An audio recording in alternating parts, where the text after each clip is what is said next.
Testing, testing, 1, 2, 3. 3, 2, 1. Test, test, test.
Okay, so hi everybody and welcome to today's mindfulness-based resilience session focused on self-compassion.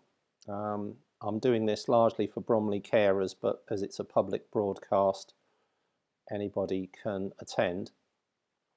So I've been teaching mindfulness-based resilience in Bromley area since 2013.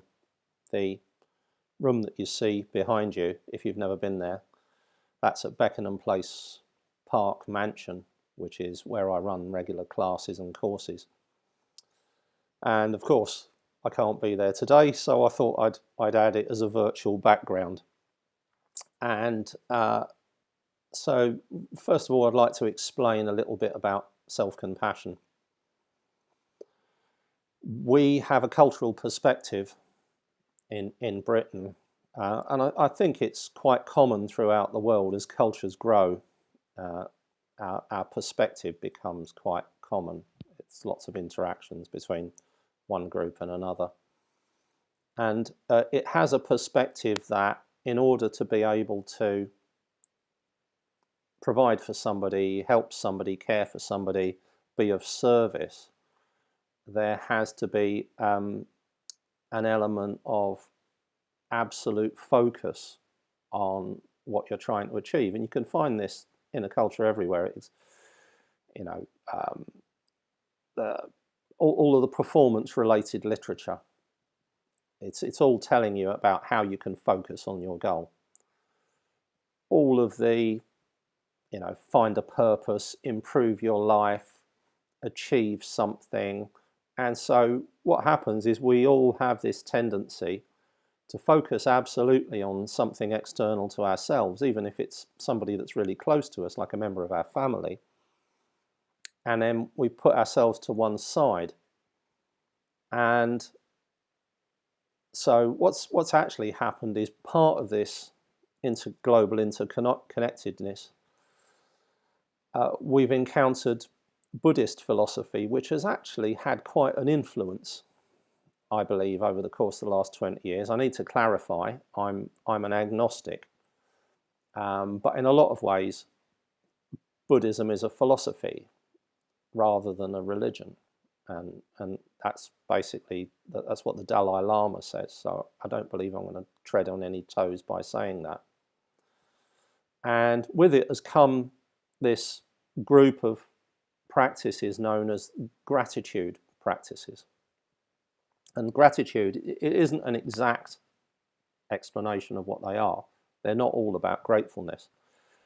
What they are actually is a thing called loving kindness. And so there's the practice of loving kindness is how the Buddhists put it. And it encapsulates lots of things. It encapsulates compassion, it encapsulates self-compassion, approval, appreciation, gratitude, and a variety of other things. And in our single-mindedness in the West and subsequently throughout the world, this tendency to put ourselves last is not a helpful thing. Let me explain. Let's say you're on a flight and they come out, the stewardesses and stewards, and they tell you about the safety features of this, whatever jet it happens to be. Part of it is they get to the bit where they say, if there's a drop in cabin pressure and the oxygen masks fall down, if you're responsible for somebody else, always put your oxygen mask on first. And when you think about that, and there's many more examples of this in training for where you're responsible for somebody else, for instance, lifeguard training, you have to stay afloat. That's the priority. If you can't stay afloat, then you can't save the person you're saving. And there's lots and lots of other examples of this. So you're putting your oxygen mask on first so that you can breathe and so that you can support the person that you're responsible for. And so this is what self-compassion is. It isn't a selfish act. It's not a gratuitous act. We're not doing it just for ourselves. We're doing it to enable us to be resilient enough to support others, because ultimately life is all about other people. You can't live it alone. There's really no value to that.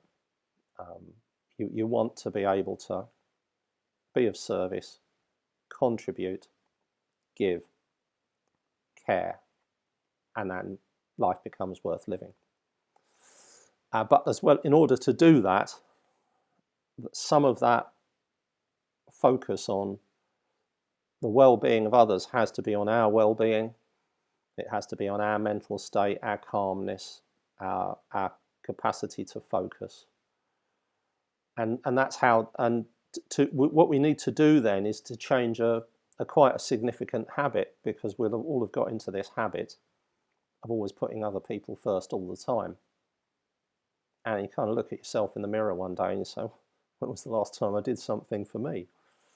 And although I teach these practices, I notice that happening to myself. Everybody does it in the 21st century in London, and maybe throughout most of the West, maybe throughout most of the world.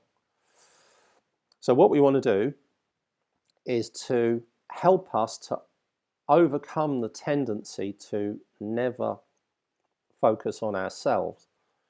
And we need to do it softly. We need to do it in a way that influences us and helps us to support ourselves in order to support others. One of my students teaches publicly, and she uses this term, selfish unselflessness. So it's selfless unselflessness. So what you're doing is you're not being selfish, but it's a selflessness that's directed at you. You're doing it for others. This is why we do the gratitude, compassion practices. So what I'll do is I'll explain the practices I'm going to teach today. I'm going to teach 3. First one's the self-compassion meditation. The first one's the compassion meditation. Everybody will find that easy, because what it is we're training ourselves. It's a permission statement. You don't have to view these as meditations. Ultimately they are, but you can just view them as practices. So what you're doing is you're softening your resistance to self-compassion. And then there's another practice, which is the gratitude meditation. And remember, when you see gratitude in the context of meditation, it's actually loving kindness. So it's a loving kindness meditation. And then I'll teach you the self-compassion meditation. And the idea of all of these is that they're there for you to practice and repeat. You could view them as affirmations.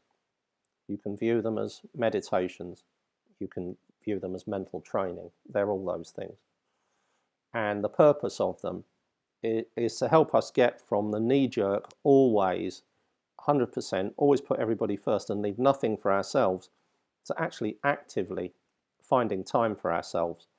And as a matter of fact, what better way to find time for ourselves than to practice these? Okay, so for those of you that have never meditated before, I shall give you a quick introduction to meditation. So when we meditate, generally people close their eyes, but you don't have to. You can half close your eyes and look down past the tip of your nose. So if I kind of put my thumb down there, that's what I'm looking down at. And so you focus on something, and the reason for that, so you don't get distracted by anything that's going on around you. Check in with your posture. How are you sitting? So I'm assuming that you're sitting. You don't have to be. You can do this standing, you can do it lying, you can do it walking. I've got walking meditations on my podcast. Details of the podcast, by the way, are down in the details of this training session. And as are links to practices like the ones that I'm going to teach you. So if you find these useful, you'll find a link to the podcasts down there, and you find the ones you like, and you can use those. So posture, am I comfortable? What I want to be able to do is to become as comfortable and relaxed as possible, as quickly as possible. So to do that, I adjust my posture, and what I do is I place my elbows by my side. Just that act tends to take a lot of tension out the shoulders, back and sides of the neck. And then I'll look for a comfortable place to position my head on top of my spine. And so you can roll it around until you find the most comfortable place. The most comfortable position is comfortable because there's no muscular tension. So what you're actually doing is releasing the tension from the back and sides of the neck. Putting your elbows by your side, it straightens your back naturally. You're releasing tension from the lower back. And there's another couple of things that you can do. These are all just to help you to relax. If you place your thumb and forefingers very gently in contact, so gently you could slide a cigarette paper between them, and just leave it like that. And that helps to relax the hands. It's a piece of magic that just happens to work. And while you're meditating, it's helpful but not essential to place your tongue up against the back of your top teeth, and you'll find you naturally breathe in through the nostrils. And by doing that, you'll fill and empty the lower part of your lungs. So you're actually breathing more effectively. And then what I'll do is I'll teach you these 3 meditation practices. Okay, so I'll begin the meditation with a bell. It's a useful way to begin because if you listen to the sound of the bell,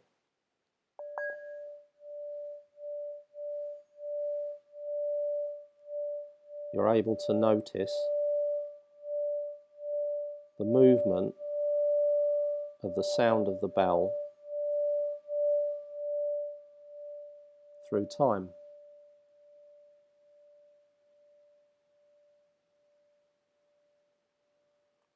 Just notice the movement of the sound of the bell through time.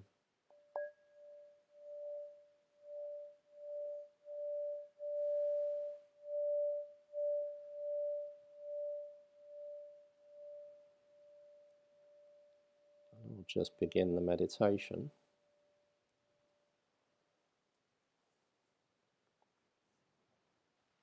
So noticing that sound, you're able to notice all of the sounds around you, also moving through time.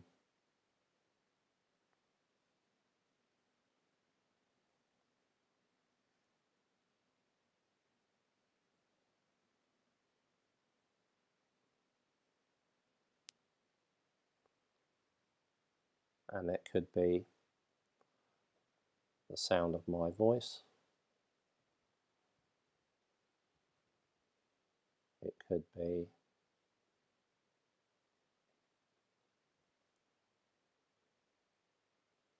the sounds around you, movements in the building, sound of traffic, bird song, people's voices, whatever it happens to be.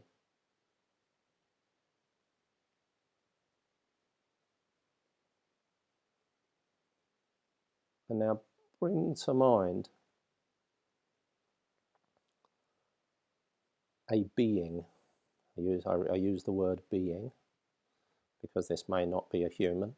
Some of us are closer to our animal friends for at least some part of our life than we are to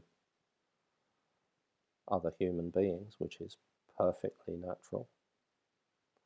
So bring your mind to a being that brings you a warm feeling.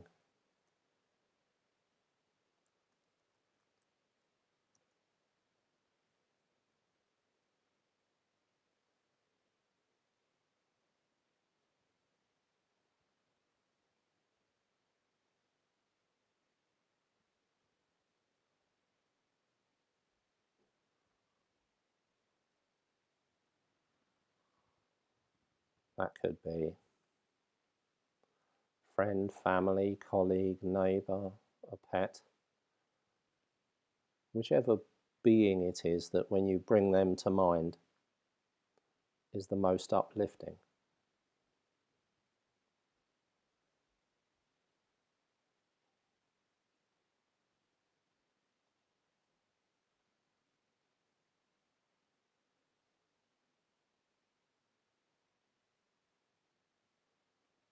And once you have a clear picture, a clear image of them in your mind, or the sense of them, what you do is you repeat a phrase in your mind.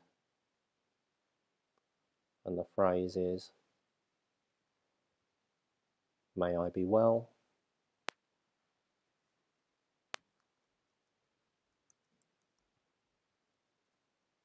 may I be happy, may they be happy,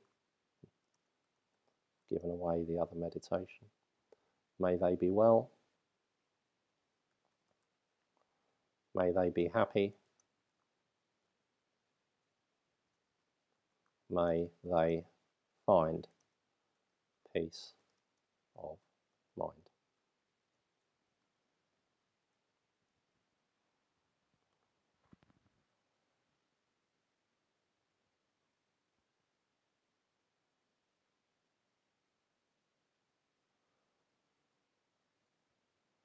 May they be well,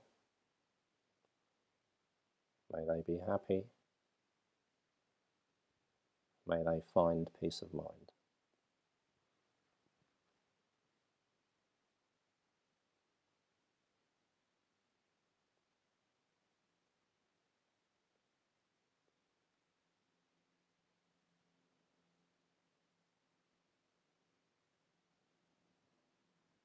There's a couple of ways that you can do this.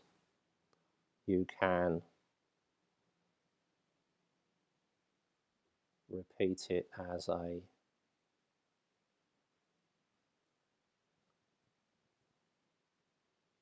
just the phrases, or you can repeat the phrases as you breathe out. If you're comfortable noticing your breathing, breathe in normally, and you breathe out and you say in your mind, may they be well, on the first out breath. Breathe in normally, breathing out, may they be happy, on the second breath. Breathing in normally, breathe out, may they find peace of mind, on the third breath. And we're not expecting anything. Everybody responds differently to every meditation. So there's nothing to expect from this. It's just a practice, and we're repeating that practice. May they be well, may they be happy, may they find peace of mind. So we'll just practice that for a minute or so.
May they be well.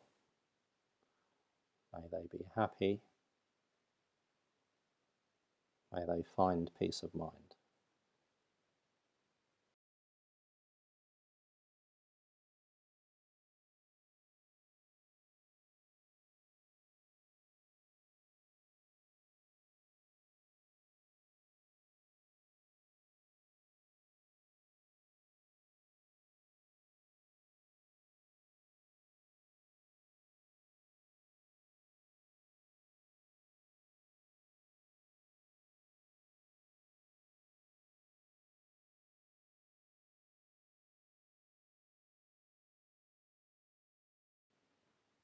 Okay, so that's what I call the compassion meditation. One can practice it for an individual, for a group, doesn't matter. So now this second practice, this is what we normally refer to as the gratitude meditation. It's got many names. And we begin by bringing to mind what we call the good person. That's the person that brings us a warm feeling of connection, feeling of affection and love and appreciation, attention and approval, and acceptance, all of those things that we need. And this time, when we repeat the practice, what we do is allow ourselves to feel however it makes us feel. Allow ourselves to feel that warm feeling. And of course, depending on where you are, it might be very difficult right now, but this is just a practice session. So you try it out, I run through it with you, and then, so if you're going through a tricky time now, you come back to it when you're feeling better, and it will work in a different way. So again, holding that good person in mind, repeating the statements, but this time noticing how it makes us feel. May they be well. May they be happy. May they find peace of mind.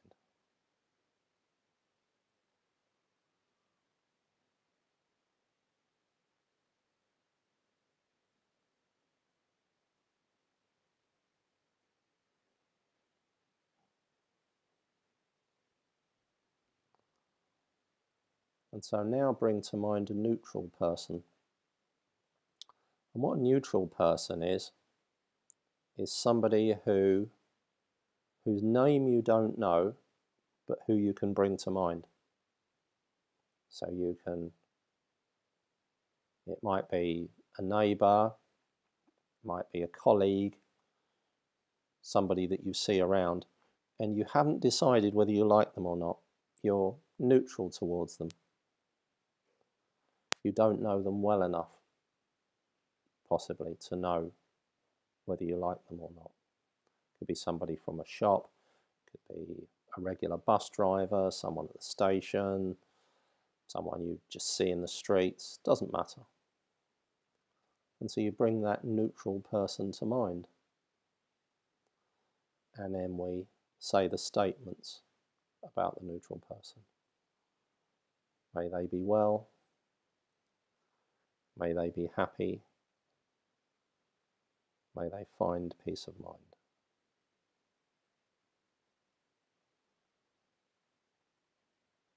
May they be well. May they be happy. May they find peace of mind.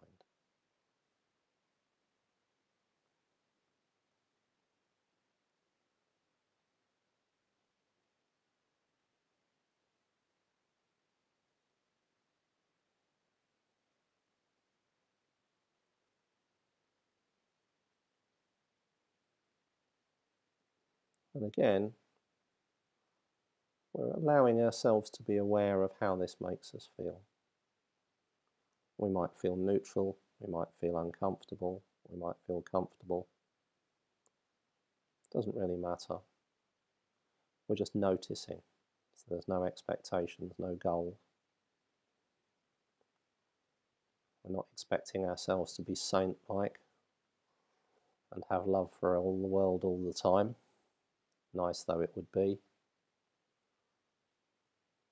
Remember, neutral people, there's 8 billion of them. So we want to become as comfortable with them as we can, because they fill our lives.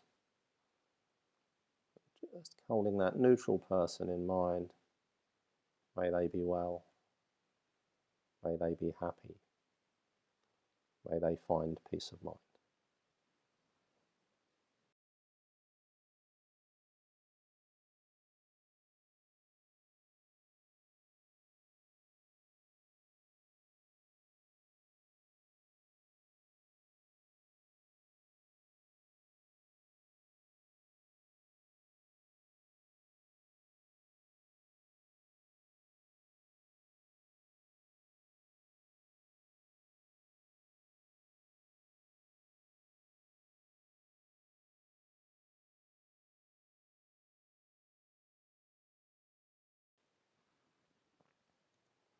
And now, bring to mind a difficult person. So when I say a difficult person, when you start this, not your arch enemy. Only somebody who's been thoughtless or unhelpful or inconsiderate, selfish, lazy, whatever it might happen to be. Not somebody who's done terrible things.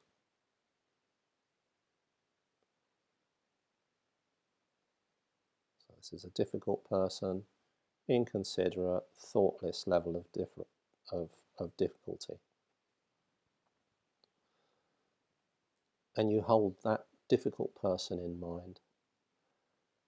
And remember, feeling neutral about them, okay, is a good thing when you think about it. So you might find this uncomfortable, you might find it neutral, you might find it uplifting. Doesn't really matter. Hold the difficult person in mind. Say in your mind, may they be well, may they be happy, may they find peace of mind.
And now again, this time, what we do is we bring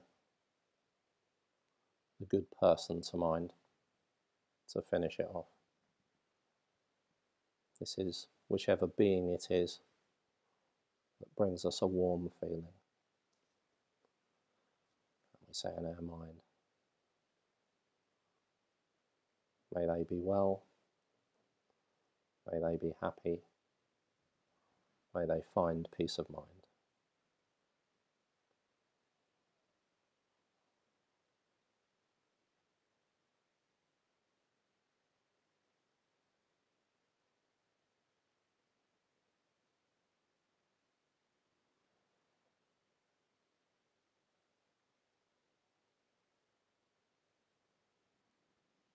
So then the idea of that is that leaves you with a warm feeling at the end of it. So what you've done is this little tour of your life, your environment. Everybody's life is filled with, there's themselves, we'll come to in a moment. There's good people, people who are uplifting. There are difficult people. People can be difficult for a whole load of reasons, and even the uplifting people can become difficult from time to time. Go back to being uplifting again. It's just facts of life. But the vast majority of people in the world are neutral. So what we want to do is we want to become comfortable with our interactions with all of them. And then, of course, there's ourselves. And so there's a meditation for that, and that's called the self-compassion meditation.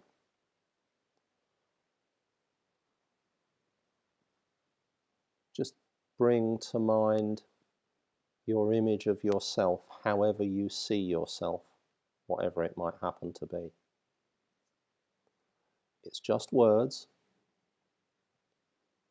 If it's a neutral experience, just repeating the words, it will do the work you need, and it will soften your relationship with yourself and help you to begin to see yourself in a forgiving light and a caring light and a compassionate light, and grateful for what you give to others and what you give to yourself. And this is the beginning, just the beginning. And the more you practice it, the softer your relationship with yourself becomes. And you say in your mind, may I be well, may I be happy, may I find peace of mind. May I be well, may I be happy, may I find peace of mind.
And then whenever you're ready in your very own time,